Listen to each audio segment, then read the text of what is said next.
Hello again.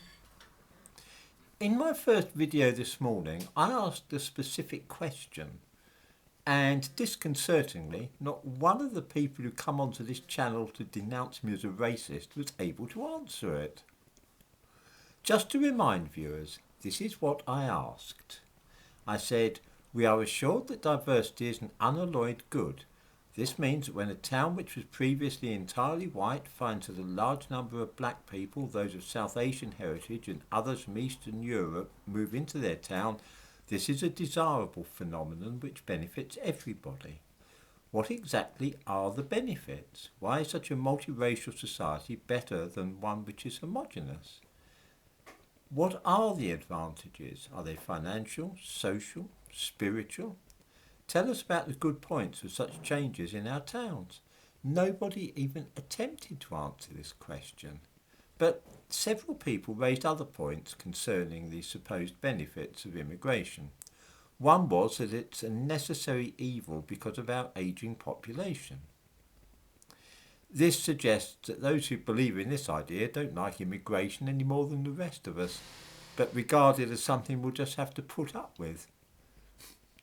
It certainly doesn't answer the questions I asked. Another suggestion made was that we have a moral duty to provide shelter for the dispossessed and give a home to refugees and asylum seekers.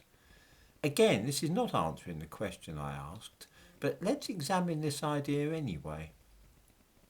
What it amounts to is that because Britain is well off and the refugees from countries like Sudan and Yemen turn up here penniless, we should give them a home and set them on their feet. Now, I don't happen to agree with that. In 2020, Britain sent £14,500 million to poor countries in overseas aid. That money is taken from the taxes which we are obliged to pay. So we're not given a choice about this particular form of charity. I don't see why we should spend millions more on aiding the citizens of those nations right here in our own country. However, let us suppose that we do have such a duty, and that it would be a morally good course of action to allow those who arrive across the Channel to live and stay in our country. What has this got to do with the mass immigration of which I've been speaking? Well, absolutely nothing, in fact. In the description to this video, I give a link to the government website which tells us about the various visas which were issued last year. There were 239,987 work visas, 432,279 for study, and 280,776 for people joining families in this country. This totals almost 1 million people who were granted visas to come here. Realistically, these people are here for good.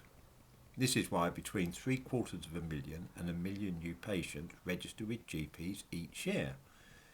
I gave a link to this figure in the description to an earlier video. These people have come here to work and study. They're not driven here by poverty or war. In addition to this, Britain granted asylum to 14,734 people last year. Now, it isn't hard to do the sums. Let's assume that we agree with those who say that we have a moral obligation to share our country with the dispossessed people from war-torn countries and so on. That 14,734 people make up less than 1.5% of the people who came to live in this country last year. That means, of course, that more than 98.5% of the people coming here were not refugees at all, but people applying and being granted visas to work and study here or join family members who are already living in Britain.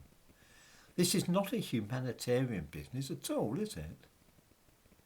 In short, almost 99% of those who make up the mass immigration to this country are here to better themselves by working and studying so they can move to this country with their families.